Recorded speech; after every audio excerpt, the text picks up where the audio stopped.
5 batting titles and 3,000 hits on his way to the Hall of Fame. Let's go back to where it all started with Wade Boggs' rookie card from 1983 Topps.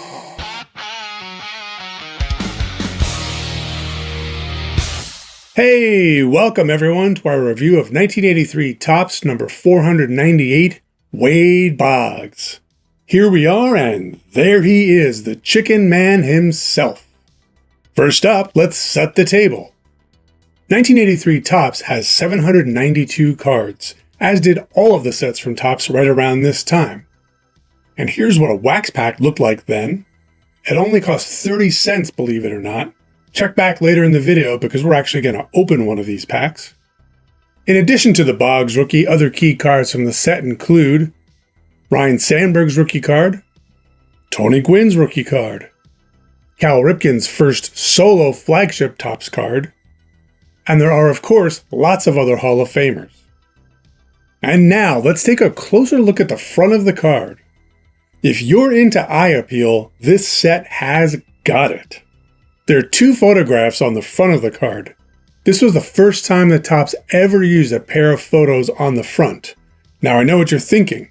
There are sets from the 1950s and 60s that had 2 pictures of the player. But in all of those cases, at least one of those depictions was either a drawing or a cutout. This is the first time that they used 2 photographs on the front. They would do so again in 1984.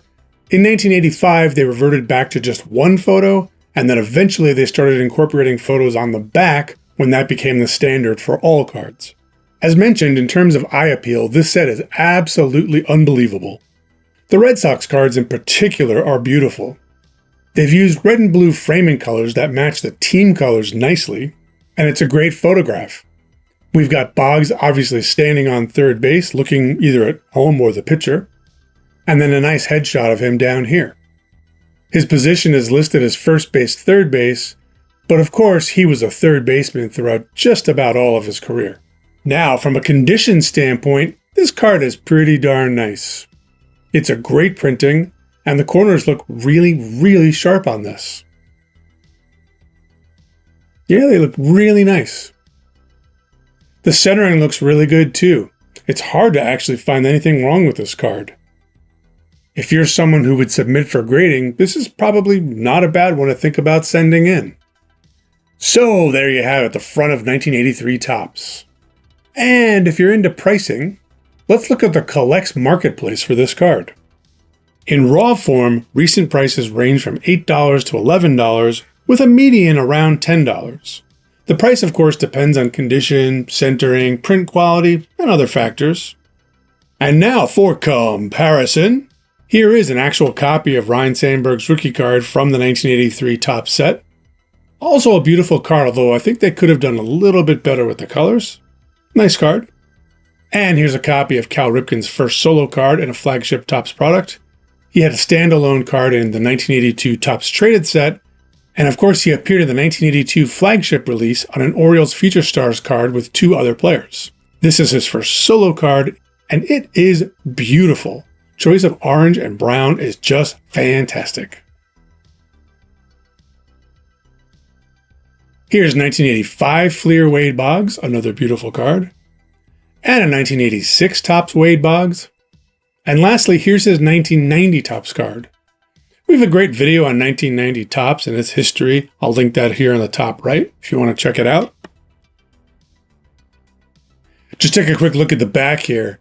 Obviously, this is only about halfway through Boggs' career, but you can see some of those unbelievable batting averages that he had. Look at that 368 in 1985. That ended up being his single season career high, although he has a few years there already where he hit above 360.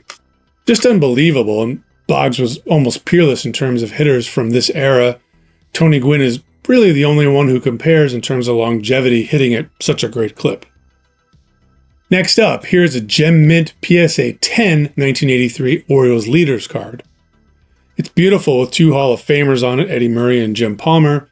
This is the only PSA 10 I have from 1983 Topps, so I just wanted to show it so you could take a look at the corners and the edges and see how they look. Pretty much darn perfect. I don't really see anything wrong with this card at all. And here's a Gem Mint 1983 O-Pee-Chee Darrell Evans. O-Pee-Chee, as you probably know, was the Canadian release of Topps. Now, like I said, this is a Gem Mint 10, but notice how the edges of this card are quite frayed. You look right here, the edge is very perforated, yet it's still a PSA 10. That's how O-Pee-Chee cards from this era looked. Even the best mint condition ones, hot off the presses, had that sort of really rough edge. It's most prominent along the top here. Let's see if I can do a little bit of a digital zoom to give you an idea. And lastly, just for fun, here's a PSA 8 Dave Parker. Cobra! We look closely at this one, it's hard to see that much wrong with it. Centering's a little bit off, I think, left to right, and a little bit off top to bottom as well, but print quality is awfully good.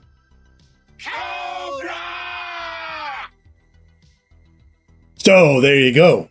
Hopping back over to CollX, here's the PSA 10 pricing for the Wade Boggs rookie card. As of recording, the median sale price for a PSA 10 example of this card is around $2,500.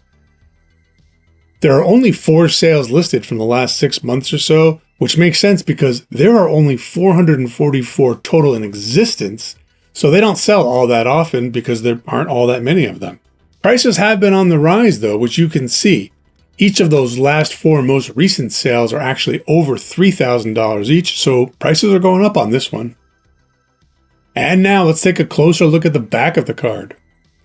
As is the norm for Topps in this era, it's printed on cardboard stock, and they typically pick a single color. Obviously, orange was the choice this year. I think it's beautiful. Otherwise, it's a very standard Topps issue from this time. You can see his minor league stats and 1982 highlights during his major league debut season. And just looking at the condition, not bad on the centering here. Left to right does not look perfect, but you know from top to bottom looks great on the front, and that's what matters more for grading. So I don't think the lack of perfect centering on the back would actually hurt it if the front were deemed to be perfect. I don't think this would actually hurt its grade at all. And the card looks beautiful otherwise, no print blemishes, anything like that. Like I said, not a bad candidate for getting graded if that's your thing. And for comparison, here are the backs of some of the other cards. Here's the 1985 Fleer card. You can see it has a nice back and a white headshot, as Fleer did starting in 1983 and continuing through 1984 and 1985, before returning to plain backs in 1996. These were beautiful card backs for the time. Really nice. And the back of 1986 Topps. And the back of 1990 Topps, which we already saw. I just wanted to show one more, which is the back of the 1983 O-Pee-Chee Darrell Evans card. You notice right away that it's much brighter than the Topps issue, and that's because O-Pee-Chee used a brighter cardboard and brighter ink. Similar to how Topps did with the traded sets, which actually would tend to be brighter like this and have a little bit of gloss on them as well. I don't actually have a 1983 Topps traded card handy, or I'd show you one. Alright, now what you've been waiting for. We're lucky enough to have a 1983 Topps wax pack to open today. Baseball Card Exchange certified packs for 1983 Topps go for about $30 right now, which is 100 times its original retail price of 30 cents. Now you can get these packs for a little bit cheaper than $30 without the BBCE certification, or if you're buying them in a full box, they're a little bit cheaper. But if you're going to buy them by the pack, $30 is about what it's going to run you these days.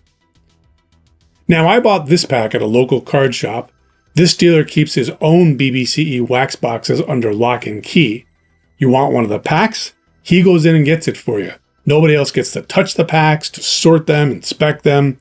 He picks it out, he gives it to you, and that's that. Before we rip it open, let's do a little bit of math. There are 15 cards per pack, which you can see right there. There are 792 cards in the set. That means the odds of pulling any one specific card in a single pack are a little under 2%. You can see the math on that right there. That means that if you're trying to pull a Wade Boggs rookie card, you've got about a 2% chance. Trying to pull a Tony Gwynn rookie card, you've got about a 2% chance, and so on. Now, the odds of pulling, let's say, any one of the big 3 rookies is actually about 5.5% in one pack. So, you really have to open about 20 packs if you want to have a fair shot at getting one of those 3 cards. Meaning, this is actually a pretty expensive lottery ticket.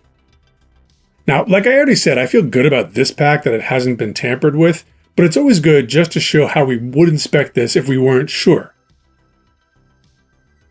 The thing that you're always looking for on wax packs are roller marks. Those are made by the heated roller used to actually seal these packs when they're first manufactured. I can actually see them with my naked eye, but they're really hard to get on camera. If you look through the letter Y in play here, there you go, you see that line? I'll add a little highlight on the screen just so you can see what I'm talking about. There you go. So those are roller marks, and if you look carefully, you can see that they continue from one flap onto the other flap. That's what you're looking for. That tells you that this was sealed with the heated roller and that it hasn't been opened and resealed since, because you see a nice contiguous pattern of those lines going from one flap to the other. Now, could someone go ahead and reseal this using specialized equipment and make it look perfect? Sure, that's possible, but if it looks good, it's a pretty good indication that it's an untampered pack. If you don't see roller marks, that's a really good indication that it probably has been tampered with. You're also always looking for nice, tightly folded corners. So take a close look right here. There should be exactly 2 folds at each corner. One fold to this back corner and a second fold to this front corner. That's what you want to see on all 4 corners of the pack. You might see one corner that got a little bit misfolded, but what you won't see is something that looks like it has extra folds, where maybe you'll see an extra line where it was previously folded, then somebody resealed it and created a second crease. You'll never see that on a legit pack. So the fold might not always be perfectly tight and perfectly packed like this, but as long as you're not seeing extra folds, you should be in good shape. Okay, without any further delay, let's go ahead and open this one up. I always like to take my time. I'm holding the packet of cards itself very securely in my left hand, and I'm just opening up all the flaps. I like to be very careful with these for 2 reasons. 1, the wrappers are pretty cool and they're collectible. And 2, when I pull the cards out, I don't want to accidentally drag the packet across the interior of the wrapper, because you can actually damage the corners of the cards that way. There's the full wrapper, beautiful. And here is the gum. Do not eat that. And let's flip over and see what we've got. Starting off with Rob Wilfong. Here's a really nice Pirates leaders card. 4-time batting champ Bill Madlock and John Candelaria. Those are some great players. Here's Cesar Geronimo, who had a long, successful career mainly with the Reds. Nice photo. Randy Neiman. Mike Witt.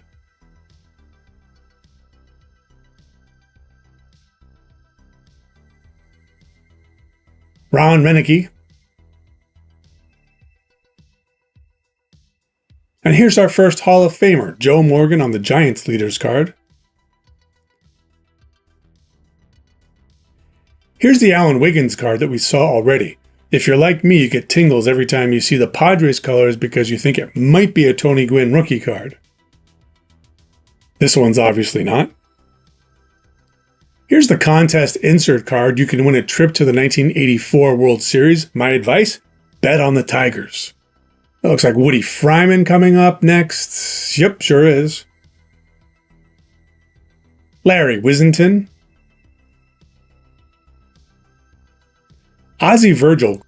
Great colors on this card, although across the 2 photos he's wearing the red helmet here and the maroon helmet here.